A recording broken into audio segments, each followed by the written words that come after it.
Saudi মন্ত্রণালয় থেকে এরকম একটি ঘোষণা আসছে, একটি সেক্টরে সম্পূর্ণ 100% সৌদিকরণ করা হচ্ছে।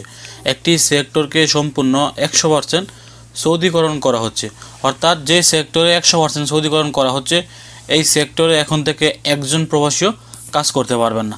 আগে সৌদি সরকার যতটা সেক্টরকে সৌদিকরণ করেছে, আমরা প্রথমে দেখেছি যে সেটিকে তারা ধাপে ধাপে সৌদিকরণ করেছেন। হয়তো 20%, হয়তো 40%, হয়তো 60%, হয়তো 50%, এরকম কিন্তু তারা সৌদিকরণ করেছেন। আর এরকম সৌদিকরণ করার কারণে কিন্তু 50% সৌদি নাগরিকরা এরকম সেক্টরে কাজ করতে পারতেন, এবং যারা 50%-এর বাইরে আছেন তারা কিন্তু আজনবীরা এরকম সেক্টরে কাজ করতে পারতেন।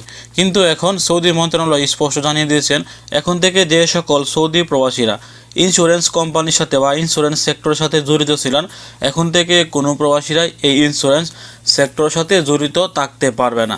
ইন্স্যুরেন্স সেক্টরে এখন থেকে সৌদি মন্ত্রণালয় 100% সৌদিকরণ করে ফেলেছেন। অর্থাৎ ইন্স্যুরেন্স কোম্পানিতে বা ইন্স্যুরেন্স সেক্টরে যে সকল প্রবাসীরা কাজ করতেন আর কেউই কাজ করতে পারবে না। এখানে 100%-এর মধ্যে 100%ই নাগরিকদের কাজ করতে হবে। 15 এপ্রিল থেকে এই আইনটি কিন্তু কার্যকর হয়ে গেছে।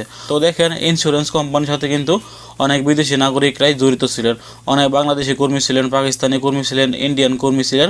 এখন থেকে কোনো দেশের কর্মীরাই এই সেক্টরে আর কাজ করতে পারবে না, কারণ তারা এই সেক্টরটিকে 100% সৌদিকরণ করে ফেলেছেন। এই মাসের 15 তারিখ থেকে এই নিয়মটি কার্যকর হয়ে গেছে।